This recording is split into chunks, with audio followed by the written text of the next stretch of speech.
अस्सलाम वालेकुम दोस्तों, आपने स्कूल में 7 अजूबों के बारे में पढ़ा और सुना होगा। दुनिया के 7 अजूबों में से एक अजूबा एहराम मिस्र है। ये एहराम सरजमीन मिस्र की पहचान है। यहाँ के रेगिस्तान की झुलसा देने वाली गर्मी हो या बारिश, आंधी और तूफान, इन सब के बावजूद ये एहराम हज़ारों सालों से अपनी जगह पर आज भी सही सलामत मौजूद हैं। ये एहराम हज़रत ईसा अलैहिस्सलाम की पैदाइश से भी पहले तामीर किए गए। इन एहरामों की तामीर ने साइंसदानों को सदियों से हैरान और परेशान कर रखा है। कोई नहीं जानता आखिर कौन सी मशीनरी इनकी तामीर में इस्तेमाल हुई। ये एहराम पत्थरों के बड़े ब्लॉक से बनाए गए हैं। एक एक पत्थर का वजन 2 से 15 टन का है।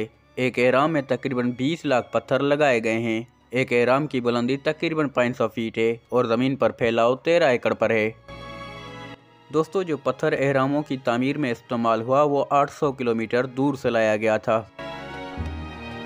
ज़रा 2 मिनट खामोशी से सोचें, कदीम दौर में जब न कोई जदीद मशीनरी थी न सवारी, फिर वो लोग इतने वजनी पत्थर इतनी दूर से यहाँ कैसे ले आए और फिर इतनी बुलंदी पर बगैर किसी क्रेन के कैसे पहुँचाया और फिट किया। दोस्तों, कुछ ख्याली लोगों का कहना है ये काम किसी खिलाई मखलूक ने किया होगा। एक अंदाजे के मुताबिक इन एहरामों की तामीर में 1 लाख लोगों ने हिस्सा लिया होगा। फिर जहन में ये भी ख्याल आता है इतने लोगों का खाने पीने का बंदोबस्त कैसे किया होगा।